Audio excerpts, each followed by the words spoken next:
ہمارے ہاں تو ایسے لوگ بھی بدقسمتی سے، یعنی ہم پتہ نہیں کس انتہا کو پہنچے ہوئے ہیں، ہم نے اپنے سیاسی مفادات کو، اپنے پرسنل انٹرسٹ کو، ہم نے ملک پر، ریاست پر ترجیح دی ہوئی ہے.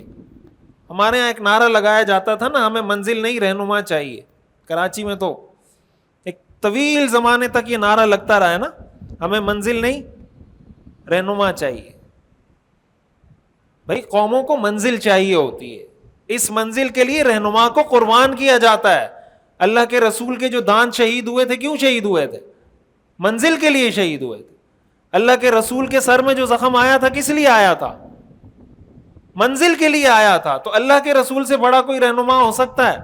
یہ جو اتنے صحابہ جنگوں میں شہید ہوئے، کیوں شہید ہوئے؟ منزل کے لیے شہید ہوئے. ایسا ہے یا نہیں؟ صحابہ جو شہید ہوئے، ایک ایک صحابی، ساری دنیا کے مسلمان مل کے کسی ایک صحابی کی جوتی کی خاک کو نہیں پہنچ سکتے. وہ سارے لیڈر تھے، سارے رہنما تھے. کتنے بڑے بڑے صحابہ شہید ہوئے ہیں. وہ سارے صحابہ منزل کی تلاش میں شہید ہوئے ہیں، ان کو منزل تک پہنچنا تھا. اس میں اگر کسی صحابی کی جان گئی، دوسرے صحابی کی جان گئی، تیسرے صحابی کی جان گئی. رسول اللہ صلی اللہ علیہ وسلم زخمی ہوئے، صحابہ زخمی ہوئے، بچے یتیم ہوئے، عورتیں بیوہ ہوئی، آپ علیہ الصلوۃ والسلام نے قربانیاں دی. تو یہ جو نعرہ ہے کہ ہمیں منزل نہیں رہنما چاہیے، بھائی ہمیں منزل چاہیے، رہنما بھی چاہیے، لیڈر بھی قوم کی ضرورت ہوتی ہے، لیکن لیڈر وہ لیڈر جو منزل تک پہنچا ہے. اگر وہ لیڈر ہی منزل کے راستے میں رکاوٹ بن جائے تو وہ لیڈر نہیں ہے، وہ تو آپ کو مس گائیڈ کر رہا ہے، وہ کوئی بھی ہو. تو اگر ہماری سیاسی پارٹی، اگر ہم یہ فرض کر لیں کہ میرے لیے میری سیاسی پارٹی اہم ہے، ملک اہم نہیں ہے، میرے لیے میرا سیاسی لیڈر اہم ہے، ملک اہم نہیں ہے، تو سیاسی لیڈر ملک ہے تو سیاسی لیڈر ہے نا، یہ ریاست ہے تو سیاسی پارٹی ہے. اگر یہ ملک ہی نہیں ہوگا، سیاسی پارٹی کہاں سے آئے گی؟ اگر یہ ملک ہی نہیں ہوگا، سیاسی لیڈر کہاں سے آئے گا؟ یہ ملک ہے تو سیاسی لیڈر بھی ہے، عالم بھی ہے، مفتی بھی ہے، امام بھی ہے، مولانا بھی ہے، پروفیسر بھی ہے، سب ہیں. تو ایسی صورتحال میں اسلام ہمیں یہ درس دیتا ہے کہ اگر آپ کی جنگ چھڑ گئی تو ایسی صورتحال میں آپ کوئی ایسا کام نہ کریں، کوئی ایسی بات نہ کریں جس سے فوج کا، جہاد کرنے والوں کا مورال ڈاؤن ہو. جب جائز خبریں شیئر کرنے سے منع کیا ہے اسلام نے کہ ایسے موقع پر وہ جائز خبر جس سے فوج کا، مجاہد کا مورال ڈاؤن ہوتا ہو، تو ناجائز اور غلط خبریں، فیک نیوز پھیلانا کیسے ٹھیک ہو جائے گا؟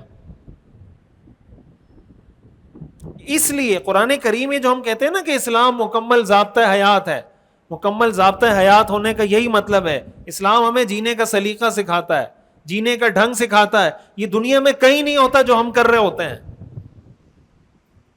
اور یہ جو باتیں ہم کر رہے ہیں نا، اس طرح کی باتوں کو لوگ کہتے ہیں یہ فوج کے وہ ہیں، ٹاؤٹ ہیں، بوٹ پالشی ہیں، فلانا ہے. یہ آج کل آدمی ہیرو اس سے نہیں بنتا کہ آپ فوج کے حق میں بات کریں. آج کل ہیرو آدمی اس سے بنتا ہے کہ فوج کے خلاف بات کریں.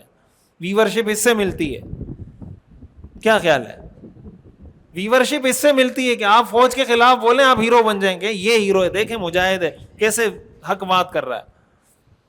یہ باتیں کرنے سے تو گالیاں ملتی ہیں، گالیاں پڑتی ہیں کہ یار ان کو دیکھو. لیکن ہم یہ سمجھتے ہیں قرآن حدیث کی روشنی میں کہ اس امت کی، اس قوم کی جو بقا ہے، آج اگر غزہ کی یہ صورتحال ہے، اگر غزہ کے پاس ایسی فوج ہوتی جو پاکستان کے پاس ہے، کبھی کوئی سوچ سکتا تھا حملہ کرنے کا؟ تو کیا آپ یہ چاہتے ہیں کہ ہماری فوج بھی کمزور ہو جائے اور ہم بھی ایسے ہی ہو جائیں کہ ہم کوئی جواب دینے کے قابل نہ رہیں؟ رسول اللہ صلی اللہ علیہ وسلم جب صحابہ سے بیعت لیا کرتے تھے، جو بیعت علی الجہاد ہے، اس کو بیعت علی الموت بھی کہتے ہیں. بیعت علی الموت کیا تھی؟ وہ یہی تھی کہ ہم اس وقت تک لڑیں گے کہ یا ہمیں فتح حاصل ہو جائے یا ہم جان دے دیں. اس پہ بیعت لی جاتی تھی. فی منشطنا و مکرہنا وفی عسرنا وفی یسرنا وعسرت علینا. چاہے ہم خوش ہوں، چاہے ہم ناراض ہوں، چاہے ہم خوشحال ہوں، چاہے ہم تنگ دست ہوں، چاہے ہم پہ ظلم کیا جا رہا ہو، پھر بھی ہم آپ کا ساتھ دیں گے.